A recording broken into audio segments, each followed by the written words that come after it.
Bueno, muchas gracias. Para los que no me conocen, mi nombre es Rubén Soto, yo soy médico internista con formación en geriatría y trabajo acá en la Fundación Arturo López Pérez, ya hace a lo menos 8 años. Eh, Vamos a hablar hoy día de la oncogeriatría, su importancia y el impacto que tiene en la toma de decisiones terapéuticas en nuestros adultos mayores. Primero vamos a partir con un concepto que es la definición, ¿no es cierto?, de la oncogeriatría. La podemos definir como una subespecialidad de la geriatría que integra los principios tanto de la oncología como de la geriatría, abordando las necesidades específicas y multifacéticas que tienen las personas mayores con cáncer, siendo su objetivo principal optimizar el manejo del paciente adulto mayor con cáncer a través de una evaluación que sea individualizada y con un enfoque terapéutico que vaya adaptado más allá de la edad cronológica, sino que empezamos a ocupar conceptos ya geriátricos que hablan un poco de la edad fisiológica, ¿ya? La edad no puede ser como una marca que tengamos nosotros como individuos que por sí sola, ¿no es cierto?, me permita o no me permita hacer un tratamiento. Tenemos que hacer evaluaciones más personalizadas. Y eso tiene relación en gran parte porque a nivel mundial y particularmente en Chile está sucediendo un rápido crecimiento de la población adulto mayor, lo que si lo sumamos también a las altas incidencias y prevalencia de cáncer en este grupo etario, está generando una demanda importante de atención que tiene que ser especializada. Los adultos mayores no son similares a los adultos más jóvenes, ¿no es cierto?, a los niños, tienen sus consideraciones particulares y que tienen que ver particularmente con que nosotros tenemos que aprender a diferenciar entre la edad cronológica y la edad fisiológica en nuestros pacientes, ¿ya? Históricamente, sobre todo la gente que trabaja en UPC lo puede haber vivido, se limitaban los accesos a terapias médicas a pacientes solo por la edad. De hecho, antiguamente varias UPC, en fondo, un criterio de no admisión de la UCI era que tenían 80 o más años los pacientes. Ya, o sea, solamente por edad decíamos lo dejamos afuera, y eso pasaba y sigue pasando, pero cada vez menos, también con los tratamientos oncológicos, ¿ya? Decir, por ejemplo, que los pacientes con cierto umbral de edad no se pueden trasplantar o que no pueden recibir una terapia biológica, tienen relación con conceptos antiguos de la medicina y que hablan de la edad cronológica, ¿ya? Entonces, de ahí surge también el concepto de edad funcional o edad fisiológica, que en verdad tiene que ver con la capacidad física del individuo, su nivel de autonomía, su grado de independencia, que va mucho más allá de la cantidad de años. ¿Ya? Entonces, eso es un desafío sin duda de la geriatría, la heterogeneidad en la población mayor. Ya podemos tener dos personas de 80 años, una francamente frágil, dependiente, que pasa gran parte del día acostada, y otra que es sumamente activa, que hace ejercicio, que participa, ¿no es cierto?, en actividades sociales, que sigue desarrollando su profesión. Entonces, eso habla de la complejidad de la población adulto mayor, sumado además que tiene una serie de condiciones médicas, como comorbilidades que pueden ser diferentes, niveles de autovalencia diferentes, ¿no es cierto?, que los hacen también más complejos. Este tema llegó para quedarse a nivel mundial y particularmente en Chile, ¿no es cierto? Tenemos un aumento en la población de personas mayores y eso sumado a que el grupo de personas mayores es el que tiene mayores incidencias en tasas de cáncer también, ¿ya? De hecho, un 60% más de los cánceres nuevos que se diagnostican a nivel mundial son en personas de 60 o más años, ¿ya? Así que es un problema en el fondo que afecta de mayor prevalencia a la población adulto mayor, ¿ya? Un segundo.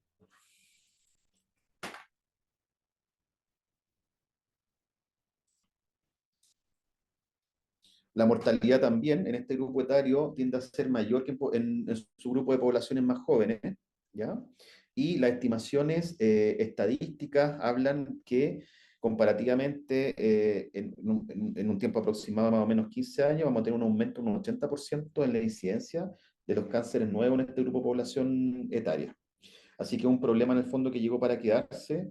Chile no está exento de esa condición, particularmente nosotros somos uno de los países más envejecidos de América Latina, generalmente estamos ahí compitiendo con la mayor expectativa de vida de la región.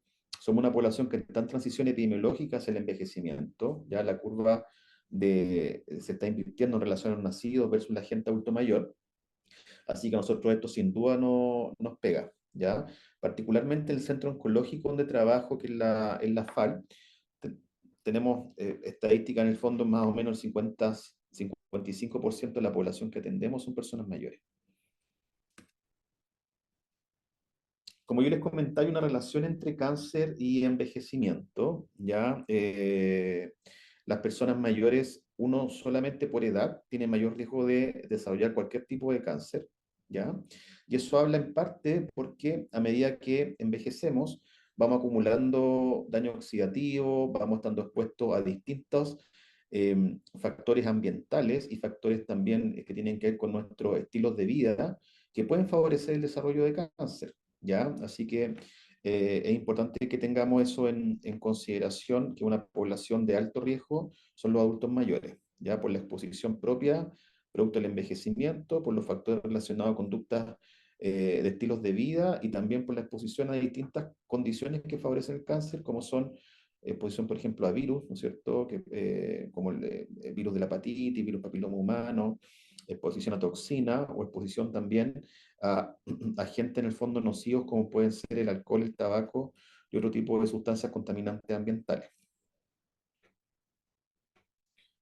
En general, y lo que vemos a nivel tanto chileno como a nivel mundial, es que en personas mayores que se diagnostican cáncer, generalmente los diagnósticos son tardíos, ¿ya? Eso tiene que ver porque muchas veces se subestiman los síntomas y síntomas que debieran ser banderas rojas o síntomas de alarma pasan como condiciones propias del envejecimiento que no son tales, entonces hacemos diagnósticos tardíos.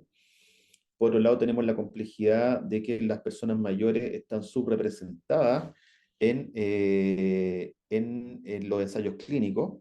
Entonces, eso hace que tengamos que extrapolar la evidencia que hay de los distintos em, tratamientos, particularmente que están probados en personas más jóvenes, se extrapola el beneficio a población mayor, pero en general hay una subrepresentación de las personas mayores en los estudios clínicos y que tiene que ver un poco la línea de lo que les comentaba al comienzo de poner un umbral de edad sobre el cual se considera un criterio de exclusión, que no pueden participar. También históricamente se considera a la población adulto mayor como una población más vulnerable, ¿ya?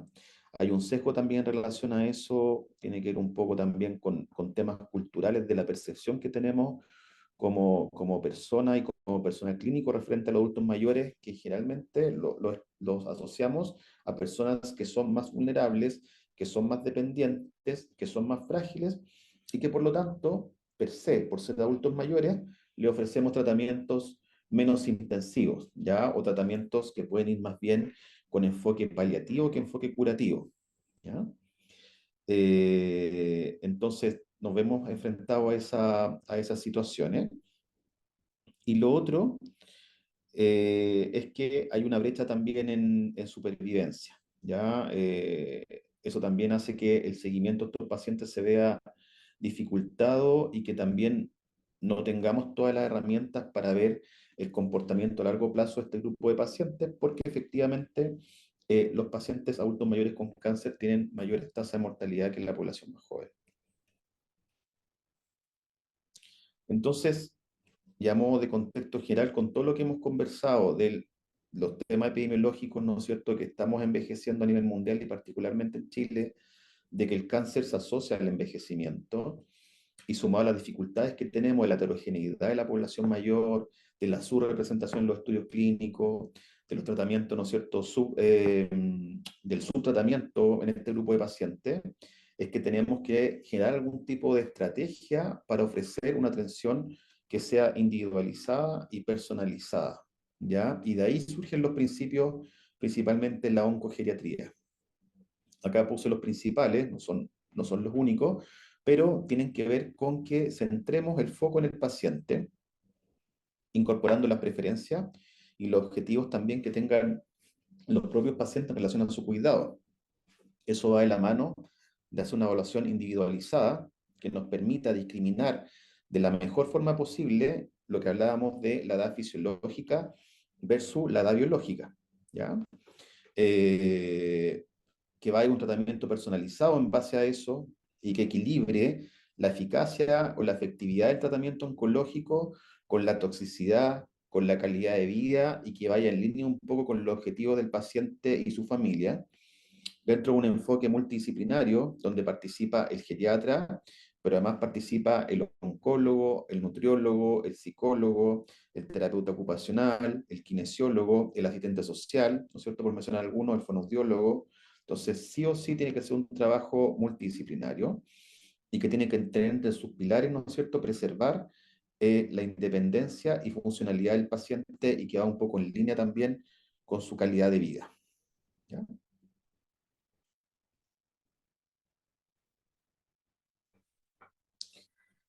La importancia de la oncogeriatría tiene relación con los aspectos que hemos mencionado, pero acá particularmente hay un concepto importante, es que una adecuada evaluación oncogeriátrica permite hacer modificaciones en el plan de tratamiento inicial que se le hizo al paciente desde el punto de vista oncológico entre un 20 a un 50% de los casos. O sea, podemos cambiar conductas terapéuticas en nuestros pacientes mediante una evaluación oncogeriátrica que sea lo más completa posible. Esa misma evaluación sistemáticamente también ha demostrado reducción de efectos secundarios, ya tanto del tratamiento como del mismo cáncer en pacientes en los cuales hacemos una correcta evaluación oncogeriátrica, pesquisamos vulnerabilidad, pesquisamos fragilidad, pesquisamos síndromes geriátricos y los manejamos de forma adecuada. Y todo eso también lleva a que se produzcan mejoras también en la calidad de vida del paciente, que es, debería ser uno de nuestros objetivos principales de manejo.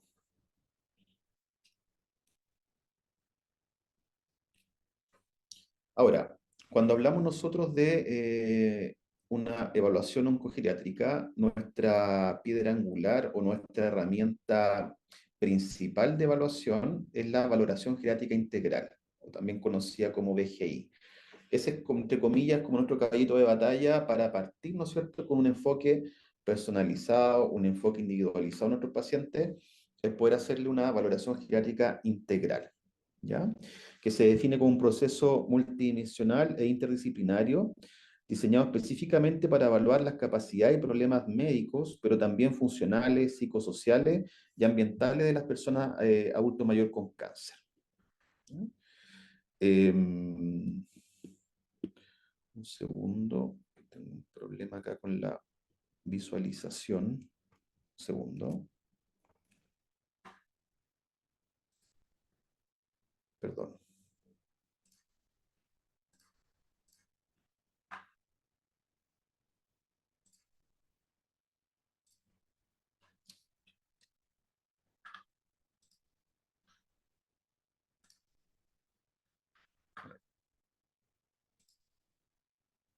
Ahí sí. Su propósito va a ir más allá de la evaluación oncológica estándar para entregar una visión más multidimensional, más integral del estado de salud de la persona, nuevamente para que podamos discriminar entre edad fisiológica, ¿no es cierto?, y edad biológica, identificar vulnerabilidad oculta y desarrollar un plan de cuidados coordinado y personalizado. ¿Ya? Esta información claramente no se logra obtener de la evaluación oncológica por sí sola, que está más focalizada en aspectos muy técnicos y que tienen que ver con el tipo de tumor, con su nivel de estadio, con los marcadores moleculares, con la decisión de un comité oncológico, ¿no es cierto?, con el informe de la biopsia anatomía patológica y con un tratamiento que va de acuerdo a un tipo, ¿no es cierto?, de tumor y a un tipo de estadio tumoral, pero que no conversa muchas veces con todas las otras variables que acompañan a un paciente, como son su estado de salud general, su estado nutricional, su estado cognitivo, ¿no es cierto? Y también las preferencias que el paciente quiera poder hacer tangible. ¿Cuáles son los componentes clave de esta BGI? El primero, el estado funcional. Ya para nosotros es súper importante poder discriminar y determinar la autovalencia y la independencia en las actividades básicas e instrumentales de la vida diaria de nuestros pacientes. Eso sin duda es un indicador súper importante para poder sugerir, ¿no es cierto?, continuar con un tratamiento o para sugerir también terminar con un tratamiento y hacer un enfoque más bien paliativo. Este estado funcional lo evaluamos con distintas escalas, por ejemplo, la actividad instrumental de la vida diaria que nos permiten, ¿no es cierto?, ver la relación de la persona con el entorno. La evaluamos mediante la escala de Lawton. Las actividades básicas hay distintas escalas, pero particularmente una de las más utilizadas, la escala de Bartel. Así que ahí nos podemos hacer una idea, ¿no es cierto?, objetiva en base a la escala de grado de independencia funcional de las personas, ¿ya? Hay harta literatura que muestra que la dependencia funcional en personas mayores con cáncer se asocia a mayor toxicidad y una menor supervivencia global. Así que es súper importante su medición. Hacemos también evaluaciones de movilidad y de riesgo de caída, utilizando distintas estrategias, como pueden ser estas pruebas funcionales, el tema Pan Go, pedirle al paciente que se levante de la silla, que camine un tramo, ya sea en el pasillo, dentro de la consulta, vuelva y se sienta. Tomamos el tiempo de cuánto toma ese recorrido y también evaluamos cómo se para, cómo camina, si hay algún grado de inestabilidad. Podemos hacer una evaluación de la velocidad de marcha, ya uno dice, bueno, y en verdad estas cosas, estos test, ¿qué importancia tienen? Ya en distintos trabajos, y la literatura en el fondo ha sido consistentemente clara en señalar que los test funcionales, ya que nos permiten evaluar, por ejemplo, la marcha, la capacidad física de un paciente, tienen directa relación también con toxicidades, con riesgo de caída y con supervivencia global en el paciente adulto mayor con cáncer. Evaluamos también la comorbilidad propia de nuestros pacientes, ya las enfermedades, ¿no es cierto?, concomitantes, que pueden impactar en la tolerancia al tratamiento, en su adherencia y también en supervivencia. Es fundamental que evaluemos también la función cognitiva, cómo está desde el punto de vista cognitivo este paciente. ¿Tiene algún grado de deterioro cognitivo? ¿Es capaz de tomar sus decisiones por sí solo? ¿Ya? Decisiones que implican en el fondo cirugías altamente complejas, esquemas de quimioterapia, ¿no es cierto?, que pueden ser intensificados, esquemas de radioterapia también complejos. Entonces, en la práctica es fundamental que sepamos si el paciente está en condiciones o no de tomar sus propias decisiones. Y por otro lado, esta evaluación cognitiva también nos permite evaluar qué tan adherente va a ser el paciente a los esquemas de tratamiento que propongamos. Así que es fundamental hacerlo dentro de la VGI. Evaluamos el estado de ánimo también, la salud mental en general, buscando principalmente síntomas asociados a depresión y ansiedad, ya que son altamente frecuentes en población adulto mayor con cáncer y que afectan negativamente tanto la adherencia al tratamiento como la calidad de vida de los pacientes. Evaluamos estado nutricional a través de distintas herramientas, una de ellas el MNA, ¿ya? Particularmente que son test de tamizaje para ver aquellos pacientes que están en riesgo de desnutrición o que califiquen ya francamente como desnutridos, ¿ya? Por sí solo, el IMC es insuficiente, ¿ya? Es un concepto importante, si bien nos puede servir como una orientación muy general, en la práctica es un indicador que por sí solo nos entrega poco valor, ¿ya? Particularmente porque eh, el peso en personas mayores por sí solo no es un gran predictor de complicaciones, ¿ya? Sino lo que más predice complicaciones es la masa magra o la masa muscular que tiene ese paciente. Y yo puedo tener dos pacientes con igual peso, pero uno que tiene una muy reducida masa muscular y uno que tiene una adecuada masa muscular para la edad. Y obviamente esos pacientes van a evolucionar súper diferente cuando los sometamos a algún tratamiento oncológico.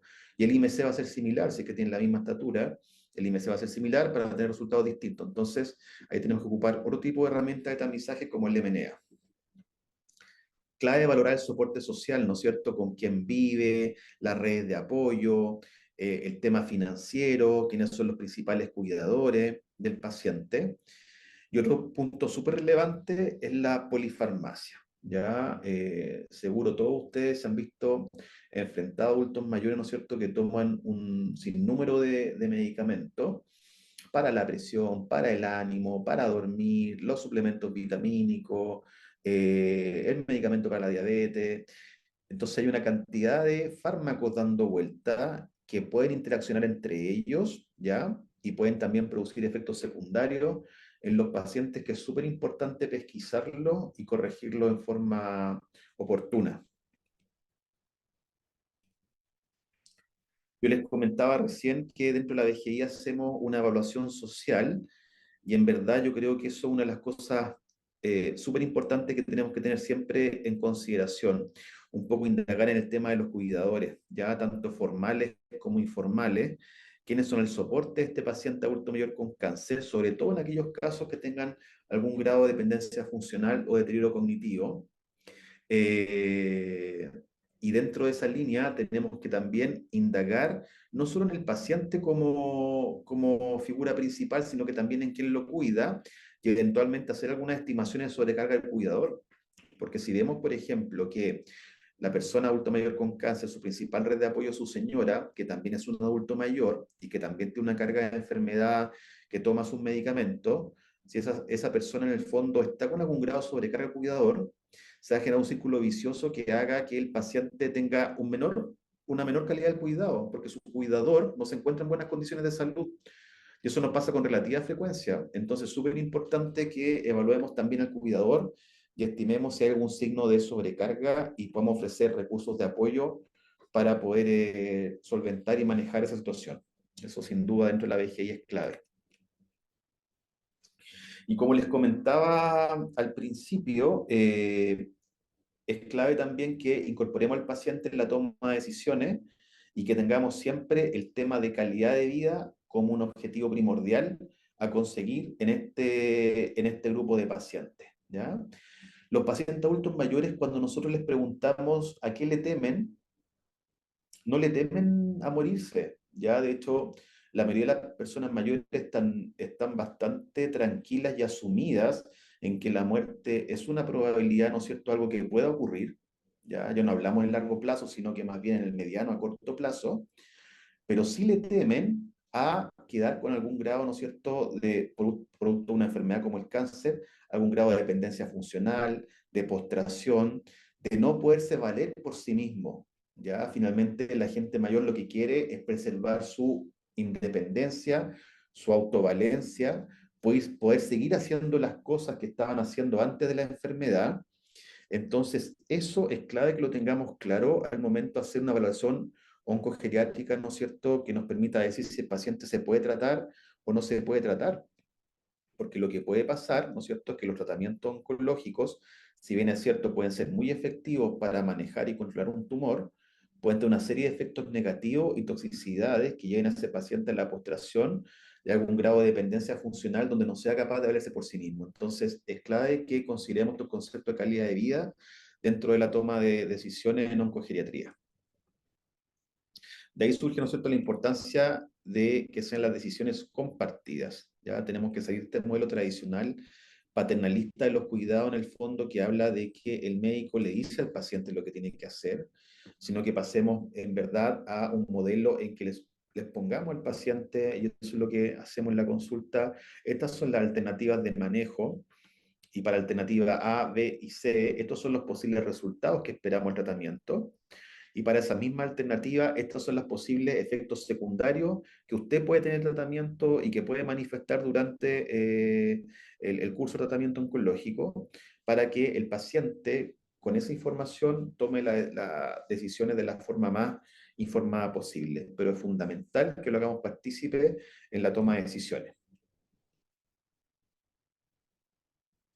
Ahora bien, la realidad nacional, ¿no es cierto? Y bueno, internacional también, habla de la escasez del recurso de geriatras o de profesionales de la salud que se dediquen y tengan formación en geriatría, ¿ya?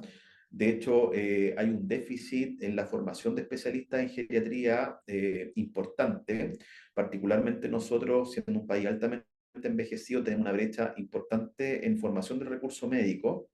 Entonces uno dice, bueno, lo ideal es que los pacientes que se han sometido a un tratamiento oncológico pasen por una evaluación oncogeriátrica, pero en muchos lugares no existe el recurso médico para que haga estas evaluaciones y tenemos que recurrir a test de tamizaje para poder seleccionar a la población, ¿no es cierto?, adultos mayores con cáncer que tienen que pasar a una valoración oncogeriátrica y cuáles no. Esa es la realidad finalmente. De hecho, hay regiones, por ejemplo, como Rancagua, que tienen solamente una geriatra para toda la región. y hay una de las poblaciones que tiene mayor cantidad de adultos mayores con cáncer. Entonces, en la práctica, ¿cómo manejamos ese problema que tenemos a nivel del sistema sanitario? Una forma es aplicando masivamente test de cribado, ¿no es cierto?, como el cuestionario G8 o el BES-13, que se los quise mencionar porque son herramientas que nos permiten discriminar si este paciente va a una VGI completa o no es necesario que haya una VGI completa. O sea, detectan principalmente vulnerabilidades o condiciones de riesgo que hacen, ¿no es cierto?, que tengan que pasar una evaluación formal. Y eso tiene que ver un poco con la limitación del recurso humano que tenemos para realizar este tipo de evaluaciones. Solo para que las conozcan. Eh, Tenemos el G8, que es un instrumento de 8 elementos que evalúa parámetros como la ingesta alimentaria, la pérdida de peso, incluye el IMC, la polifarmacia, la autopercepción de salud y la edad del paciente, y establece un puntaje de corte que son 14 puntos para indicar si el paciente requiere ir a una evaluación oncogeriátrica más detallada. El BES-13 sigue la misma línea. Es un instrumento autoaplicado que incluye también la edad, a la autopercepción de salud, limitaciones funcionales y discapacidades físicas que tenga el paciente, donde un punto de corte de 3 o más puntos establece, ¿no es cierto?, la necesidad de que ese paciente pase una evaluación más personalizada. Así que si ¿no es cierto?, nos vemos enfrentados a una población de adultos mayores con cáncer en lugares donde hay poco recurso humano especializado en la atención de adultos mayores, uno debiera aplicar estos tamizajes iniciales, ¿no es cierto? Los pacientes que califiquen según puntaje, ya sea de G8, BES-13, por mencionar algunos, pasan una VGI completa, y la VGI completa, ¿no es cierto?, se le hacen todas las escalas que ya hemos conversado, ¿no es cierto?, de funcionalidad cognitiva, de nutricional, de soporte social, de polifarmacia, y además, particularmente en la población oncogeriátrica, nosotros calculamos la expectativa de vida del paciente, ¿no es cierto? De hecho, hay herramientas en línea que nos permiten estimar cuánto más va a vivir un paciente según ciertas características clínicas y del tipo de tumor que tenga. Y también aplicamos escalas para predecir toxicidad a la terapia, o sea, qué tan tóxica va a ser esa terapia en un paciente en particular. Y con eso hacemos recomendaciones, ¿no es cierto?, de tratar o no tratar. Y en la gran mayoría de los casos incorporamos intervenciones multidisciplinarias, ya para tratar principalmente los déficits y los síndromes geriátricos que pesquisemos al momento de realizar la evaluación. Aquí les quise colocar las que más ocupamos en el día a día acá en la fundación. Ocupamos una herramienta que se llama iPrognosis, que nos permite estimar sobrevida. Hay varias escalas que van orientadas a lo mismo, particularmente una de las que tiene mayor concordancia en pacientes oncológicos es el score de Lee o el score de Lee-Thomberg combinado, particularmente que nos permite estimar, ¿no es cierto?, probabilidad de mortalidad a 4, 5 y 10 años. Y por otro lado tenemos el CARG, ¿ya? El CARG es la herramienta que actualmente más se ocupa a nivel internacional para estimar toxicidad de terapia oncológica, ¿ya? Donde se incluyen variables clínicas del paciente como la edad, la creatinina, el peso del paciente, pero también se incluyen variables geriátricas para estimar toxicidades, como son si tiene síndrome de caída, si es capaz de mantener una adecuada actividad aeróbica, si tiene unos déficits sensoriales. Todo eso va a una calculadora que nos permite decir la toxicidad asociada al tratamiento oncológico según esa variable. Ahora bien, un concepto clave dentro de la valoración oncogeriátrica es el concepto de fragilidad, ¿ya?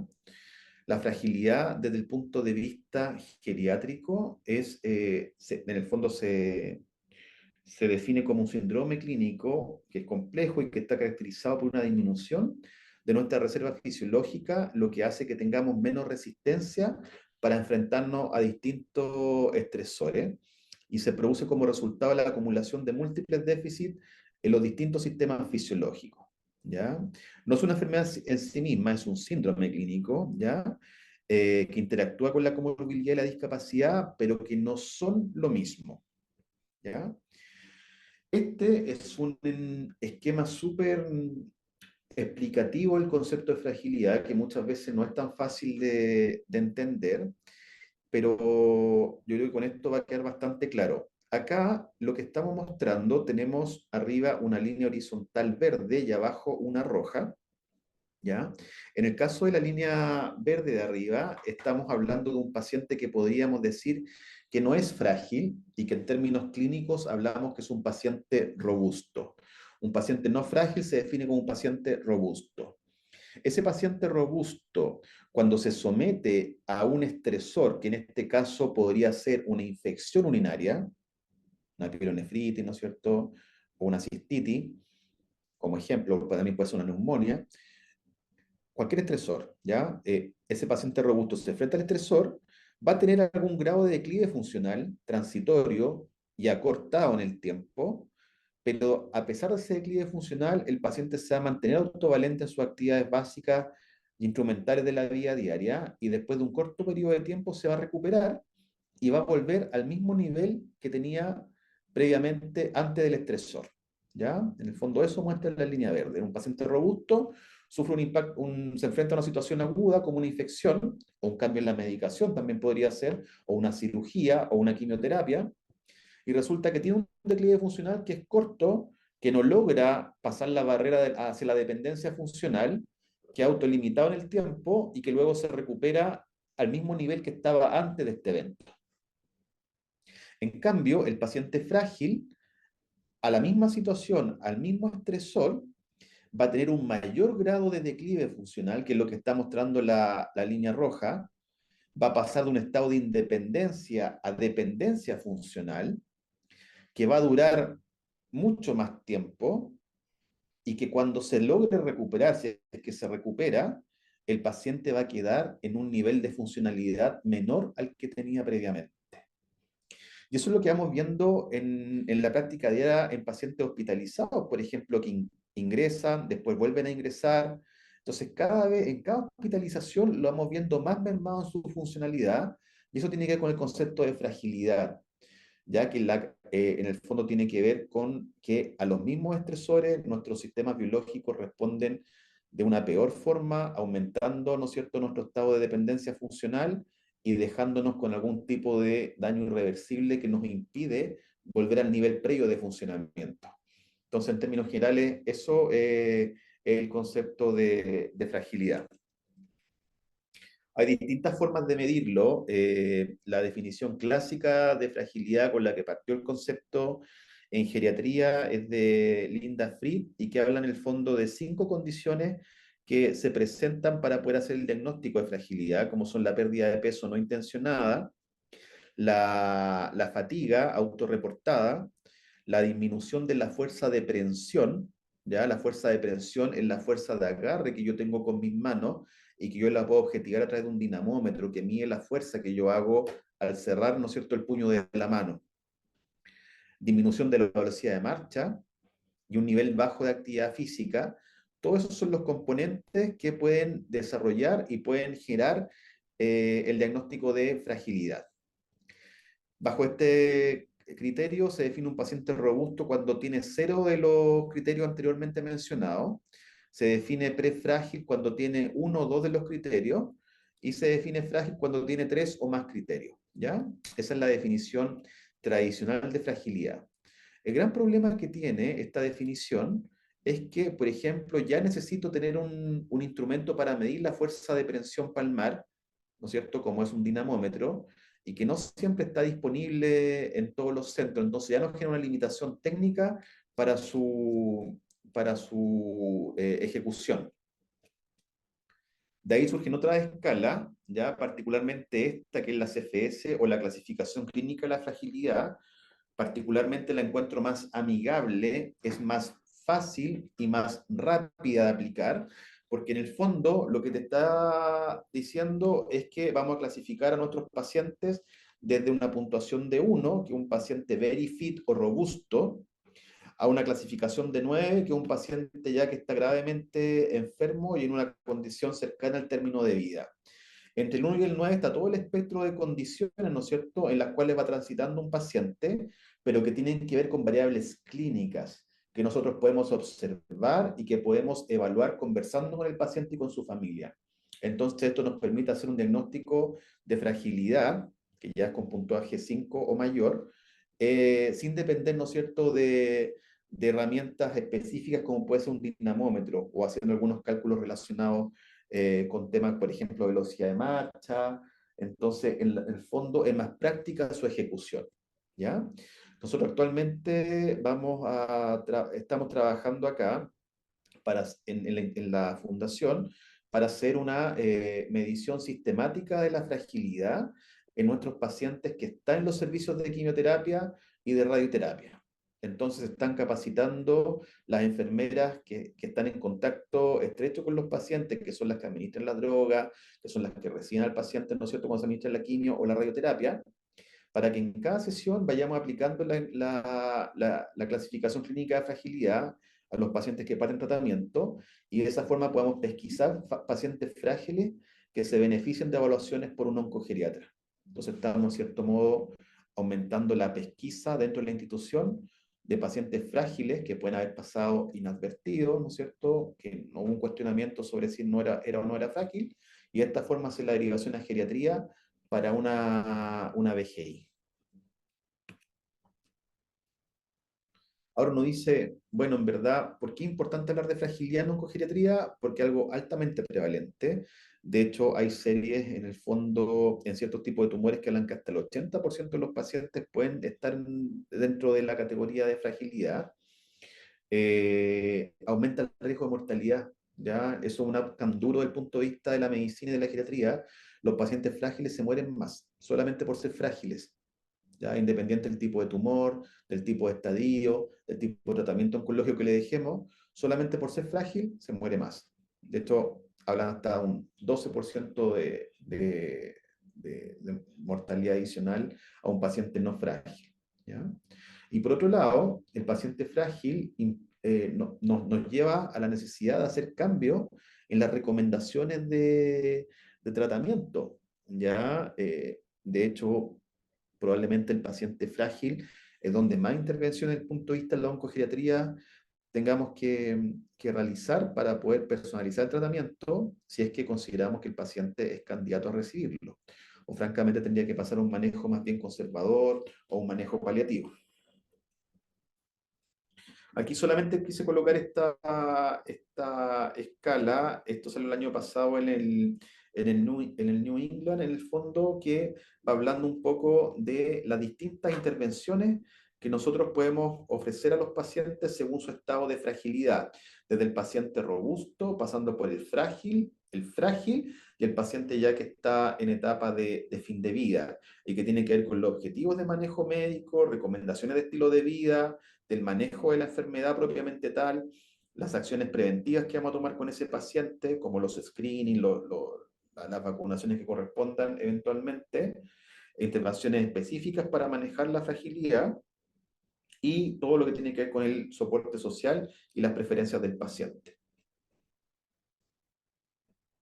Otro concepto importante es el de sarcopenia, ya probablemente eh, tenga la misma relevancia desde el punto de vista pronóstico que la fragilidad. La sarcopenia es definida como la pérdida progresiva y generalizada de masa, de fuerza y de función muscular, ¿ya? No debe confundirse solamente con la pérdida de masa magra, porque es mucho más que eso. No implica solamente disminución de masa muscular, sino que también de performance y de fuerza. Tiene que estar todo interrelacionado, ¿ya? Los criterios clínicos actuales, en el fondo, para poder definirla, hablan de sarcopenia probable cuando solamente tenemos baja masa muscular. Generalmente la masa muscular, la mejor forma de medirla a través de índice de masa muscular, por ejemplo, que se pueden establecer a través de imágenes como los TAC, ya la medición de la musculatura de ciertas partes del cuerpo, como la musculatura paravertebral, la musculatura del psoas, puede ser un indicador de si ese paciente tiene masa muscular en rango normal o disminuida. Pero además tiene que sumarse la disminución de la fuerza muscular, medida como por ejemplo, les comentaba a través de un dinamómetro, la fuerza de presión, qué tan capaz, ¿no es cierto?, qué tan fuerte es capaz de apretar el paciente un dinamómetro. Habla de la fuerza muscular de ese paciente. Eso tiene que estar presente también para el diagnóstico de sarcopenia. Y hablamos de sarcopenia severa cuando tiene además disminución de la performance física y que tiene que ver, por ejemplo, con una disminución de la velocidad de marcha. ¿Ya? Entonces, nuevamente, vemos que está acá la velocidad de marcha como un concepto importante dentro de la oncogeriatría. Los pacientes que caminan más lento, ¿ya? Y hay un punto de corte ahí que es 0,8 metros por segundo, pero las personas que en general caminan más lento tienen mayor incidencia de complicaciones desde el punto de vista oncogeriátrico. Se caen más, se mueren más, son pacientes generalmente sarcopénicos. Entonces, ese tipo de mediciones para nosotros son súper valiosas porque además son pronósticas, y ahí las podemos intervenir de cierta forma. Ahora, el paciente con cáncer en general, en su gran mayoría, ya sea de una magnitud leve a una magnitud ya más severa, presentan cierto grado de sarcopenia. ¿Ya? El cáncer por sí mismo genera un estado proinflamatorio en nuestro organismo.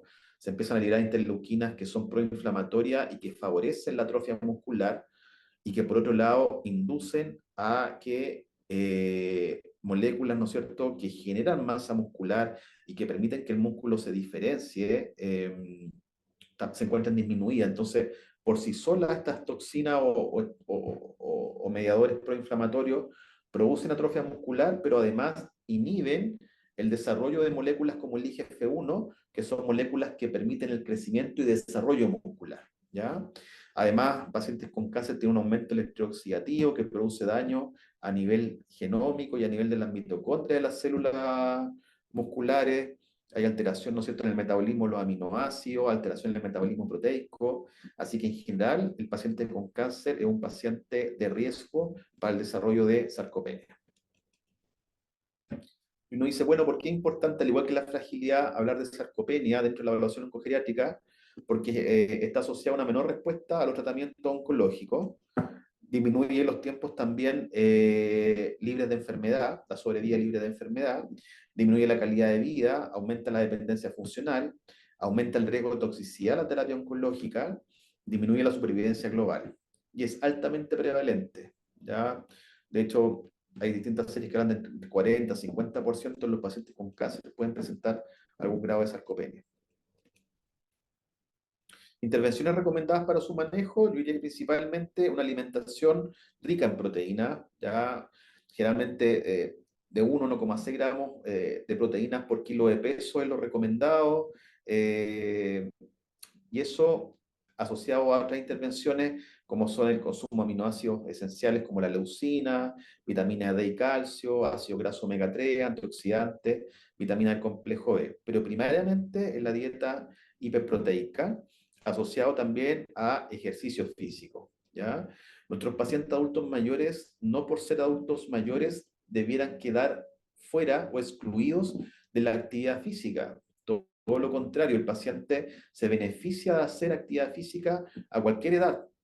De hecho, incluso pacientes que tienen algún grado de dependencia funcional, ¿no es cierto?, que tengan un grado de inmovilidad o de postración, también existen esquemas adecuados para ello y ajustados que les permitan desarrollar algún tipo de ejercicio físico. Así que debiéramos indicarlos a todos los pacientes según su nivel de actividad, según su grado de independencia funcional, pero todos se benefician y ha demostrado impacto positivo y consistente en contrarrestar la sarcopenia.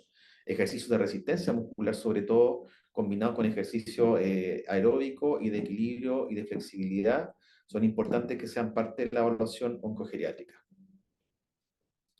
Acá un poco lo que les comentaba en relación a sarcopenia, se genera un estado proinflamatorio con aumento de interleuquina 6, proteína C reactiva, por mencionar algunos, ¿no es cierto? Y por otro lado se produce una desregulación inmune con disminución de moléculas como el IGF-1, andrógeno, aumento del cortisol, lo que lleva finalmente a que el paciente presente pérdida de apetito, sarcopenia, osteopenia, disminución de su función inmunológica, alteración cognitiva, aumento del estado procoagulante, alteración del metabolismo en la glucosa con insulinoresistencia,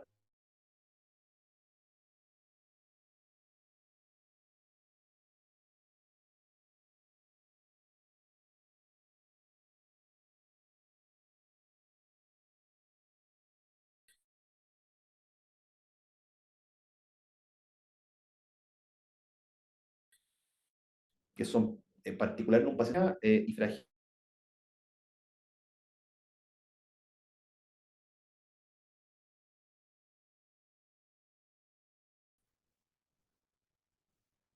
Otro punto importante es la polifarmacia en personas adultos mayores. Ya hablábamos de su alta prevalencia. Eh, Probablemente muchos de ustedes han tocado atender y ver pacientes con polifarmacia. Se define, ¿no es cierto?, como el uso recurrente de múltiples medicamentos. Ya generalmente cuando hablamos de un N, un punto de corte, hablamos de 5 más medicamentos, ya estamos, podemos hacer el diagnóstico de polifarmacia. Ahora, también puede pasar que un paciente consuma menos de 5 medicamentos, pero que igual tenga reparo en su esquema farmacológico por prescripción inapropiada o inadecuada. ¿Ya? Así que son conceptos que son parecidos, pero no son similares. En esa línea, la polifarmacia es importante que también cuando hagamos la evaluación dentro de nuestra consulta y hagamos la BGI oncológica, nos hagamos las siguientes preguntas referentes a la prescripción farmacológica.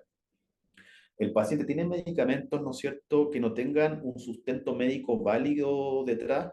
Muchas veces hay medicamentos que se quedan, entre comillas, pegados, porque fueron indicados por una razón, tiempo atrás que ya no existe, y nadie dijo al paciente que lo suspendiera, y quedó tomando el paciente el medicamento para siempre, sin que exista una razón detrás que justifique mantenerlo. ¿Ya? Es importante que nos hagamos preguntas también si el paciente está tomando medicamentos de alto riesgo para su salud y que le otorguen, por el otro lado, un bajo beneficio clínico, que tenga una duplicación de terapia, ¿no es cierto? Por ejemplo, que esté tomando dos medicamentos de la misma familia para la hipertensión, por mencionar algunos, las interacciones farmacológicas, la cascada de prescripción, ¿ya? Eso es algo súper importante que lo tengamos siempre en evaluación. Con cascada de prescripción me refiero, por ejemplo, a que, voy a dar un ejemplo, paciente comienza, lo encuentran hipertenso, le indican tratamiento con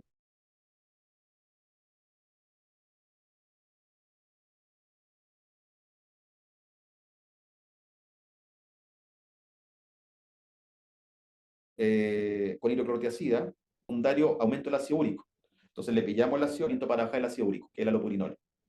El alopurinol después, ¿no es cierto?, le baja el ácido úrico y le produce algún efecto secundario, como podría ser, por ejemplo, una alteración en la función renal, ¿ya? Y resulta que empezamos a hacer todo un estudio complementario de enfrentamiento del paciente con enfermedad renal, y resulta que no nos dimos cuenta de que todo partió con la indicación de la hidroclorotiazida. Entonces empieza una cascada de eventos y de indicaciones de nuevos fármacos para manejar el efecto secundario del medicamento que se indicó inicialmente. Es una cascada de prescripción, ¿ya? O por ejemplo, paciente que está con un cuadro de síndrome emético, con mala tolerancia oral, y resulta que le empezamos a dejar metoclopramida. La metoclopramida lo pone más rígido, empieza con algún grado de parkinsonismo. Entonces, ¿nosotros qué hacemos? Le dejamos levodopa para contrarrestar la rigidez y el parkinsonismo, y resulta que lo que había que hacer era cambiar la metoclopramida por otro medicamento que no produjera los efectos indeseados a nivel de la movilidad y del temblor. Y por otro lado, tenemos que tener siempre presente la infraprescripción, o sea, todo lo contrario, que en verdad consideremos que por la condición del paciente, por las patologías que tiene, debiera recibir un medicamento que no está tomando. Entonces, también tenemos que tener ese pensamiento siempre dando vuelta cuando hagamos esta valoración oncogeriátrica. La polifarmacia per se es nociva, ¿ya? Genera efectos secundarios en los pacientes, entonces para nosotros es uno de los pilares de la evaluación oncogeriátrica es revisar los medicamentos que toma el paciente. Ya puede producir reacciones adversas por la interacción entre los distintos fármacos, puede aumentar el deterioro funcional, algunos fármacos son pro-delirium y generan, ¿no es cierto?, cuadros confusionales agudos, aumenta el riesgo de hospitalización, aumenta las complicaciones del tratamiento. Así que en verdad la polifarmacia no es inocua en el fondo para nuestros pacientes. ¿Cómo la manejamos? Haciendo una revisión sistemática de los medicamentos que toma el paciente. es clave que le pidamos que traiga todos los medicamentos que toma, que traiga su bolsita, ¿no es cierto?, su caja con todos los remedios que toma y empecemos a revisar. Porque muchas veces los pacientes consideran que algunos medicamentos no son dignos de mencionarse. Por ejemplo, remedios para dormir o suplementos de alimentación o medicamentos de repente, medicamentos para la presión. Entonces te mencionan algunos, los que se acuerdan o los que consideran que son los más importantes, pero siempre puede haber, ¿no es cierto?, un dejo de omisión de medicamentos que son importantes que consideremos. Entonces, pedirle que traiga la bolsa con todos sus medicamentos, ¿no es cierto? Y con eso, encima, empezar un proceso activo de prescripción, de optimización de dosis en caso que se requiera, y buscar alternativas terapéuticas en caso que sean necesarias. Existen dos herramientas ampliamente utilizadas en la geriatría, que son los criterios de Beers eh, y los criterios Top-Star. Los criterios de Beers son de la Escuela Americana de Geriatría y que una lista de medicamentos en el fondo que el paciente no debiera tomar porque tienen una alta frecuencia de efectos secundarios de interacciones y que pueden producir daño al paciente. Entonces uno revisa la lista y va diciendo esto es prescripción inadecuada en población adulto mayor por tal motivo, ¿ya? Y están por otro lado los criterios Top Star, que van en la misma línea, son de la Escuela Europea de Geriatría, pero la diferencia con los criterios de Beers es que los criterios de Top Star además nos dicen los medicamentos para los cuales el paciente se beneficia y que no está recibiendo, que sería un STAT. O sea, que yo veo un paciente hipertenso, que diabético, que eventualmente se beneficiaría, por ejemplo, el uso de losartán o de valsartán, y que no lo está recibiendo, eso es un STAT, yo se lo debiera indicar. Y además tiene todos los stop, que son los que yo debiera suspender o detener, que son medicamentos en el fondo potencialmente inapropiados para la población adulto mayor. La lista es súper amplia, pero en términos generales incluye todo lo que tiene que ver con medicamentos como relajantes musculares, benzodiazepina, inductores del sueño, algunos antidepresivos, ya algunos antihipertensivos también, algunos hipoglicemiantes orales. La lista es bien amplia, ¿ya? Ahora, uno de los focos importantes dentro de esa lista amplia de medicamentos son aquellos que tienen efecto anticolinérgico, o sea que de alguna forma u otra bloquean la acción de acetilcolina tanto a nivel central como periférico en nuestro organismo. Entonces podemos clasificar los medicamentos con una alta carga colinérgica o con una baja carga colinérgica según el bloqueo de la acetilcolina que hagan, ¿ya? El bloqueo colinérgico es sumamente nocivo para la población adulto mayor y por tanto todos aquellos medicamentos que tengan una alta actividad anticolinérgica deberán evitarse, porque aumentan el riesgo de caídas, aumentan el riesgo de estados confusionales agudos, aumentan el riesgo de deterioro cognitivo a largo plazo, aumentan el riesgo de problemas de ingesta alimentaria, aumentan el riesgo, por ejemplo, de retención urinaria, de fecaloma y finalmente aumenta el riesgo de mortalidad. Esta es una escala clásica, ¿no es cierto?, que clasifica a un grupo de fármacos de riesgos, los que están en verde con baja actividad anticolinérgica, amarillo moderada actividad anticolinérgica y rojos con una alta carga anticolinérgica. Y fíjense que en la alta carga anticolinérgica hay medicamentos que son ampliamente utilizados en la práctica clínica habitual, como por ejemplo la clorfenamina. Entonces ahí aparece, ¿no es cierto?, el concepto de repente, no dejemos una clorfenamina para que duerma al adulto mayor, francamente nocivo. Alta actividad anticolinérgica y aumenta el riesgo de que le pasen cosas graves a ese paciente, como las que le mencionaba anteriormente. ¿Ya? Entonces es importante que conozcamos que existen medicamentos con actividad anticolinérgica y que están graduados según su nivel de intensidad. Y obviamente los que están en rojo deberán evitarse en población adulto mayor. Por otro lado, la BGI, además, ¿no es cierto?, permitirnos evaluar fragilidad, evaluar sarcopenia, nos va a permitir evaluar síndrome geriátrico. ¿Ya? El paciente adulto mayor, por la terapia oncológica, por los efectos secundarios, por el estado nutricional, por la misma sarcopenia y fragilidad, por el mismo tumor, pueden, ¿no es cierto?, gatillar síndromes geriátricos adicionales a su condición oncológica y que son necesarios que conozcamos y que podamos tratar de forma oportuna.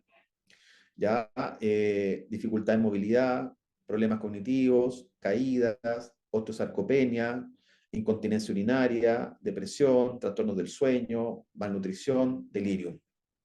Así que es importante que dentro de la DGI hagamos un barrido de los principales síndromes geriátricos que puede estar presentando ese paciente.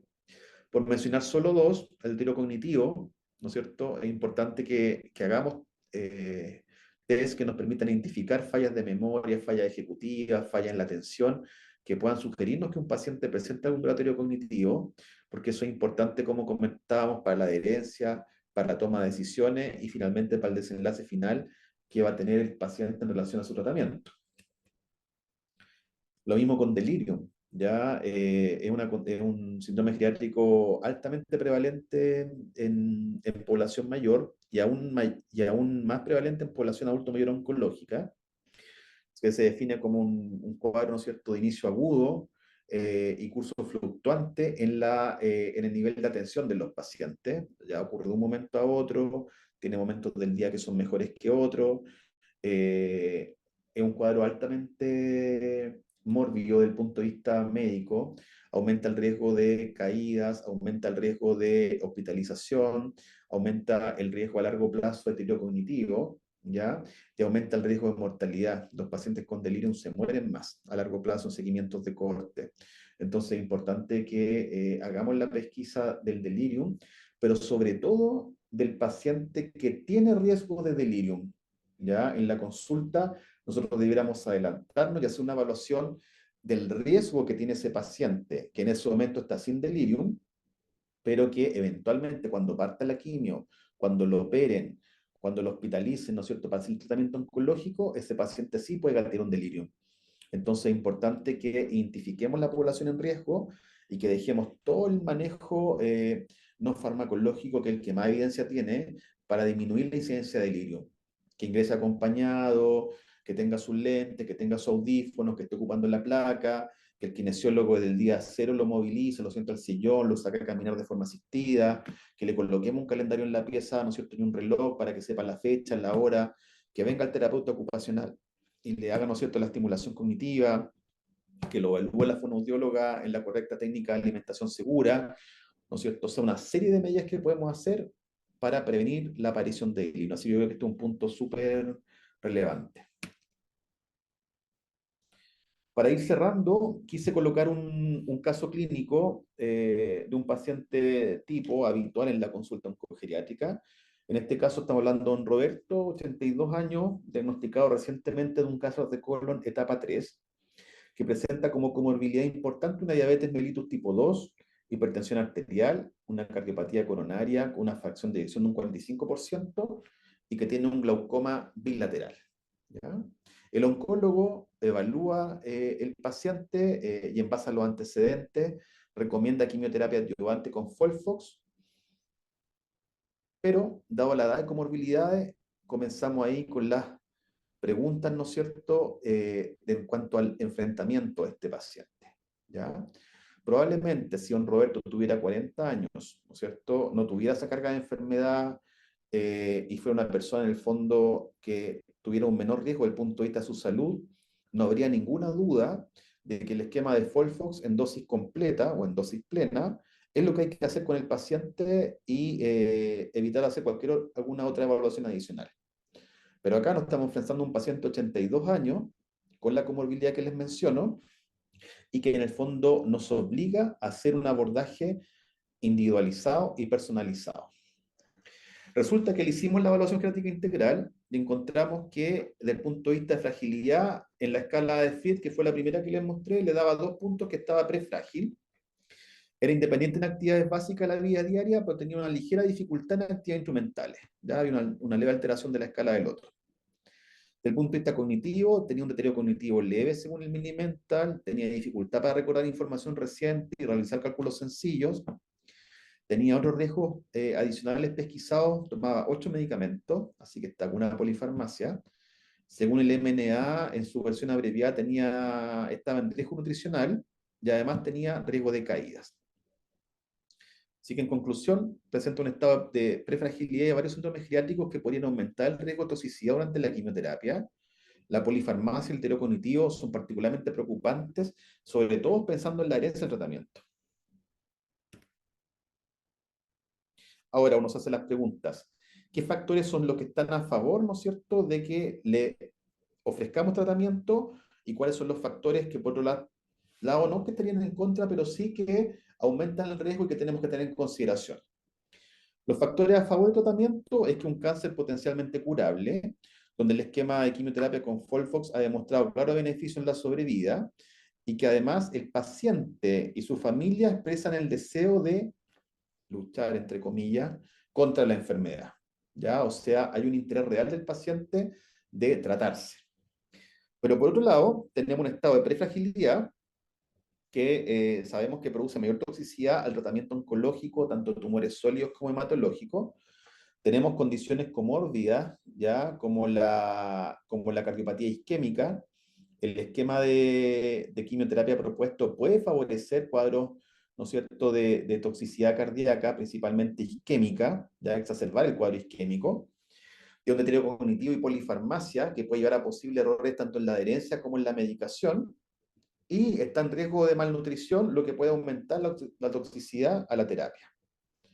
Por otro lado, le aplicamos el CARC, que era esta escala que mide la toxicidad probable a quimioterapia del paciente y fue catalogado como de moderado riesgo de toxicidad al esquema de quimioterapia propuesto. Entonces, finalmente, ¿cuál va a ser la decisión y el plan de cuidado con este paciente? En base primero a la decisión terapéutica, iniciar la quimioterapia con modificaciones y medidas de soporte. Los beneficios potenciales, en este caso, un cáncer curable, superan los riesgos, pero tiene que ir de la mano de un plan de cuidado geriátrico integral, ¿ya? Que incluye el manejo de los síndromes geriátricos, donde tenemos que hacer una intervención nutricional, comenzar con suplementación, ¿no es cierto?, derivarlo eventualmente a nutricionista y nutrióloga, generar un programa adaptado de ejercicio físico para el paciente prefrágil con algún grado de dependencia funcional, educación, ¿no es cierto?, en el uso de los medicamentos, tanto para el paciente y sobre todo en la familia por el tema de la sospecha de deterioro cognitivo, de prescribir fármacos que sea innecesario, de esa cantidad de medicamentos, hacer una revisión exhaustiva, qué es lo que tenemos que dejar y qué es lo que eventualmente podemos eliminar. Sugerimos hacer una modificación de la dosis de Folfox a recibir en base a la estimación de toxicidad que fue moderada, a un 80 o 90% de la dosis estándar, y ir escalonando en los ciclos posteriores según la tolerancia, con monitorización inicialmente estricta de los biomarcadores cardíacos de la función renal, dado la comorbilidad que tiene el paciente. Y obviamente dejar un plan de seguimiento inicialmente semanal para ir evaluando cualquier eh, criterio que nos permita diagnosticar alguna toxicidad probable. Y obviamente en coordinación entre oncólogo, geriatra, nutricionista y el kinesiólogo. Así como conclusión de esto, la BGI no es un filtro para negar la quimioterapia, sino que es una herramienta para adaptar las necesidades específicas al adulto mayor, optimizando su seguridad, pero sin comprometer la eficacia del tratamiento oncológico.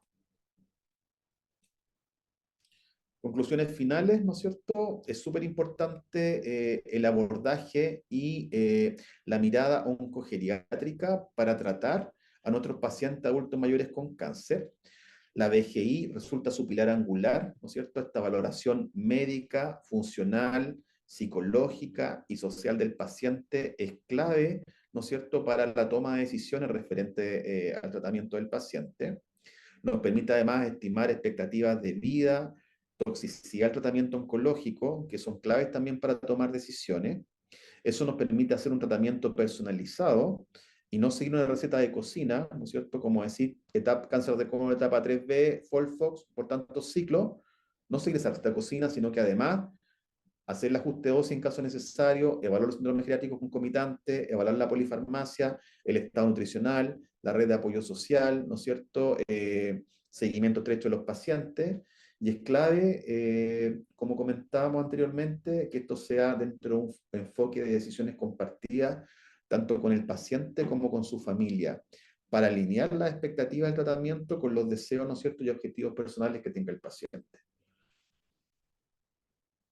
Esa es la presentación, así que muchas gracias. Dejo abierto ahí espacio para comentarios, para dudas. Gracias, Rubén. Había levantado una colega la mano que le puse que lo dejáramos para cuando tú terminaras. Es María José Garín, Ya. que podría hacer la consulta ahora. Hola, doctor, ¿cómo está? Sí, pero justo Hola. casualmente iba a preguntar sobre lo subjetivo que era hablar de un paciente robusto, ¿cierto? Pero justo lo aclaró con la diapositiva siguiente cuando hablaba de la sarcopenia. Porque acá, por ejemplo, nos pasa en el policlínico que nos llegan muchos pacientes desnutridos, por ejemplo, justamente previo a las terapias sistémicas o bien súper enflaquecidos, pero finalmente están bien en masa muscular. Entonces, dada la subjetividad de un paciente aparentemente robusto o enflaquecido, no sabemos cuánto porcentaje de masa corporal tiene o con cuánta nutrición cuenta. Entonces, me parecía quizás necesario aclarar con qué herramientas de medición pudieran precisar eso. No sé si lo habló después, justamente porque estaba hablando de unas escalas, pero no me quedó muy claro de qué manera se podría medir, quizás con una bioimpedancia o algo así. Efectivamente, de hecho, lo ideal es que nosotros pudiéramos objetivar el nivel de masa muscular de un paciente. ¿Ya? Entonces, las herramientas que tenemos actualmente para hacerlo? Una es el bioimpedanciómetro. El problema que tiene es que la medición puede estar falseada por distintos factores, ya como son las horas de ayuno, el nivel de líquido que tenga el paciente, por ejemplo, si tiene mucha citis o está muy edematoso, nos puede dar un resultado falseado. Entonces, ¿lo podríamos ocupar como herramienta? Sí, pero teniendo algunas salvedades o consideraciones referentes a su interpretación. Y lo ideal es hacer estimaciones imagenológicas de la masa muscular, ya sea a través de ecografía, por ejemplo, o a través de un escáner, que nosotros, ¿no es cierto?, midamos el diámetro de ciertos músculos que nos pueden predecir la probabilidad de sarcopenia o no, musculatura paravertebral, el psoas, por ejemplo, y podamos hacer una evaluación objetiva de eso a través de exámenes imagenológicos. En la práctica muchas veces eso no está disponible, ya también requiere de personal especializado. Entonces, el bioimpedanciómetro en esa línea nos podría ayudar. Ahora, eso tiene que ir de la mano, sí o sí, para poder hablar de sarcopenia como tal, ya sea de disminución de fuerza muscular, Ujú. que hablábamos que se mide, ¿no es cierto?, con un dinamómetro, un hand grip, y o disminución de la performance física del paciente, que uno la puede evaluar a través de la velocidad de marcha. ¿Ya? Entonces, eh, es importante que hagamos esa evaluación. Por un lado, la masa muscular, pero también tenemos que considerar la fuerza de presión y la velocidad de marcha. Perfecto, muchas gracias por la aclaración. De nada. Jocelyn, también tenías levantada la mano. Juan Camilo después. Sí, hola, buenas tardes, doctor. Muchas Buenas gracias por tardes. la presentación, bastante buena. Bueno, lo primero, dar la acotación. Nosotros trabajamos, bueno, yo trabajo en el FIC, en hematología. Sí, Trabajamos un buen tiempo también con una oncogeriatra y la verdad es que se veía mucho la diferencia con el manejo de los pacientes cuando estaba ya presente. Así que cuando ella, la verdad es que se fue, se notó mucho. Eh, Así que en verdad creo que es importante destacar que debiese haber un oncogeriatra siempre presente en el equipo de trabajo. Yo la verdad es que mi duda es bastante cortita y bien sencilla con respecto a los fármacos que habló con el tema de las interacciones en la clorfenamina, que se ve tan inocente. Tengo sí, la duda ahí, con ese fármaco, ¿es tanto en su versión vía oral como endovenosa? ¿Es siendo clorfenamina como tal? ya. Súper buena la pregunta.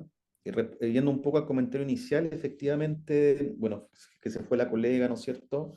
Tenemos un déficit de formación de geriatra. La geriatría se enseña poco en el pregrado. De hecho, los médicos en formación tienen 1 o 2 semanas de geriatría, y estamos hablando de universidades tradicionales.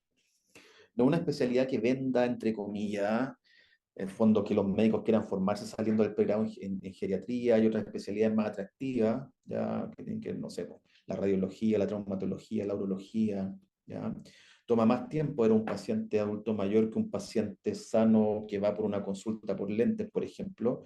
Hay un tema también comercial de por medio ahí para decir, bueno, en una hora yo puedo ver 5 pacientes, un geriatra en una hora puede ver uno, máximo 2 pacientes, ¿no es cierto?, en el mejor de los casos. Entonces hay varios incentivos que van en contra de la formación de geriatría y estamos al debe desde el punto de vista ministerial con el tema de las becas y los estímulos para que los médicos se formen.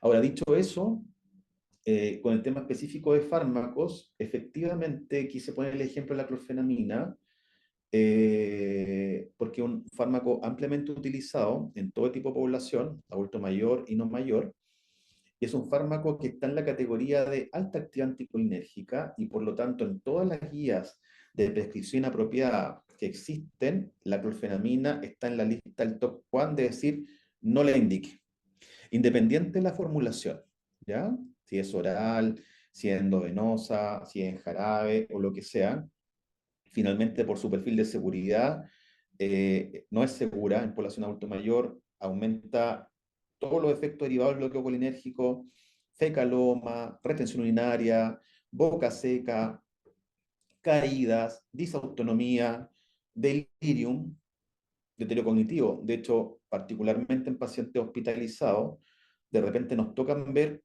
cuadros de delirium gatillados por el uso de clorfenamina, ¿ya?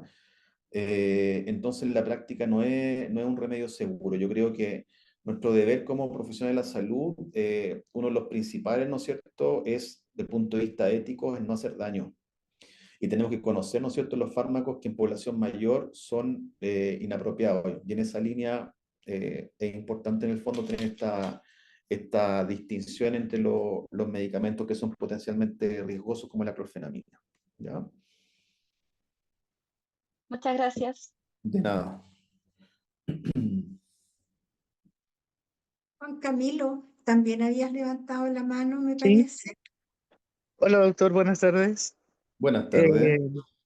Doctor, uno de los fármacos que estaba contraindicado en adultos mayores, que aparecía en la tabla, era la atropina. Nosotros en uno de los esquemas que tiene irinotecan de quimioterapia, está indicado 0,5 miligramos de atropina por el malestar intestinal que puede provocar para provocar la relajación del músculo liso. Claro. En esos casos, ¿no deberíamos ocuparlo y ocupar un Viail compuesto, por ejemplo? Es que, claro, es que ahí, para situaciones muy puntuales y muy específicas, ¿no es cierto? Probablemente en algunos escenarios, Camilo, no podamos obviar el uso de este tipo de fármacos, ya sobre todo si están asociados a un esquema estandarizado de quimioterapia, por ejemplo, y que se van a ocupar puntualmente para ello, lo que uno debiera hacer es, bueno, ocupamos el medicamento, pero tenemos que estar haciendo un monitoreo de ese paciente y aplicar todo el manejo que les comentaba, ambiental y de seguimiento, como para evitar, ¿no es cierto?, que hagan un cuadro confusional o para evitar otros efectos secundarios de la medicación, pero es verdad que muchas veces no los podemos evitar, ¿ya? Hay que hacer el seguimiento más estricto a ese paciente. Gracias, doctor. De nada.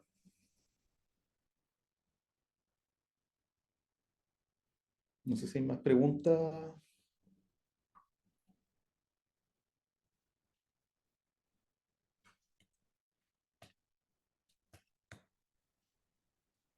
Ah, la pregunta Paulina Orrego. ¿Sí? Hola, buenas, buenas, doctor. Tenía Hola, Paulina. Hola, doctor. Yo tenía una duda en relación al seguimiento que tienen los pacientes con el oncogeriatra, porque generalmente se solicita una evaluación inicial antes del tratamiento, pero ¿qué es lo recomendable para después? Ya, también es un tema súper relevante. Dada la escasez de especialistas, ¿no es cierto?, en el tema, uno de repente tiene que optimizar el recurso y efectivamente, claro, a todos se les hace una evaluación oncogeriátrica al ingreso Y nosotros generalmente le hacemos seguimiento a los que pesquisamos que son pacientes de mayor riesgo. Ya no los podemos seguir a todos por el volumen de pacientes que se atienden. Ya. Entonces, generalmente a los de más alto riesgo de toxicidades, de complicaciones, los mantenemos en seguimiento. ¿Ya? Nos apoyamos mucho también en el personal no médico, el personal clínico no médico, enfermeras, TO, fonos, kine. Entonces, por ejemplo, cuando los pacientes ingresan a hospitalizarse, el personal clínico, ¿no es cierto?, revisa nuestra evaluación oncogeriátrica y ya saben, y hemos generado también en el sistema informático tipos de alerta, que aparecen unos pop-up ahí, paciente, por ejemplo, alto riesgo de delirium, y los mismos profesionales nos van alertando de que ese paciente llegó, se le hace un seguimiento más personalizado, pero implica un trabajo sin duda interdisciplinario, porque ya la escasez de horas que existen para hablar a estos pacientes, se suma el hecho de que no se le pueden hacer seguimiento a todos, como uno quisiera, en verdad. ¿Mm? Pero en Así esos casos, los más complejos que usted comenta, ya sería como cada 2 meses, dependiendo de la evolución que va teniendo en relación al tratamiento. es súper variable ahí, Ya, cada vez no hay le algo hacemos un estandarizado. seguimiento, no, pero particularmente nosotros, por ejemplo, aquellos pacientes que están en un estado de prefragilidad y que se van a someter a una quimioterapia altamente tóxica o que van a una cirugía compleja desde el punto de vista oncológico, muchas veces le hacemos tratamientos de prehabilitación, lo mandamos al kinesiólogo, le hacemos un adecuado manejo nutricional y los volvemos a controlar no más allá de 2 a 3 semanas antes de la intervención y vemos, ¿no es cierto?, si están en condiciones ya de poder darle el pase y someterse al tratamiento que ellos necesitan, ya pensando como en ese tipo de intervenciones. Ahora, a los otros pacientes va a depender principalmente caso a caso. Muchos, como por ejemplo, los pacientes más frágiles, requieren más tiempo para que uno pueda notar el impacto de las medidas que está llevando a cabo para sacarlos de un estado de dependencia funcional o de inmovilidad, a que empiecen ya a tener mayor grado de autonomía, a moverse, a recuperar peso. Necesitamos que el seguimiento no sea tan estrecho, entonces yo diría que a lo menos hay 1 o 2 meses para hacer el seguimiento. Y los que son de menor riesgo, pero que de alguna forma tenemos que mantenerlos igual en seguimiento por la carga de enfermedad, por la polifarmacia, por su estado nutricional, yo diría que son 3 meses. Pero en verdad es súper variable paciente a paciente. Súper, muchas gracias por la aclaración. De nada. Rubén, hay una pregunta en el chat, no sé si la puedes ver o la leo, A de ver, Gabriela Lavalle. ¿qué dice Gabriela? A ver.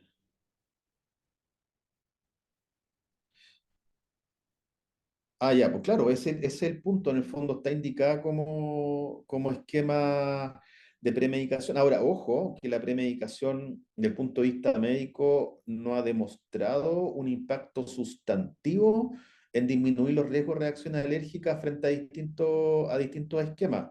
Entonces, en general, cuando nosotros tenemos pacientes adultos mayores en riesgo, vulnerables, y le vamos a aplicar un esquema de premedicación, hablamos con los tratantes, hablamos con los químicos farmacéuticos y le sacamos la clorfenamina, ¿ya? Porque ahí nos podemos ganar varios efectos indeseados, sobre todo en pacientes hospitalizados. Tenemos una conversa con el tratante en esos casos, ¿ya?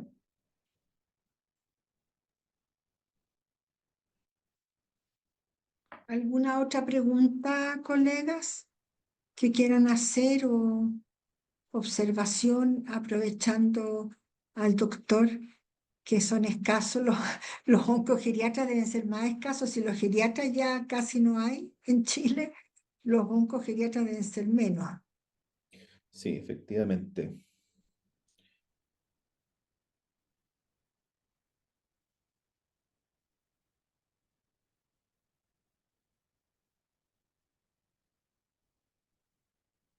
Bueno, le damos las gracias, te damos las gracias, Rubén, por esta interesante clase.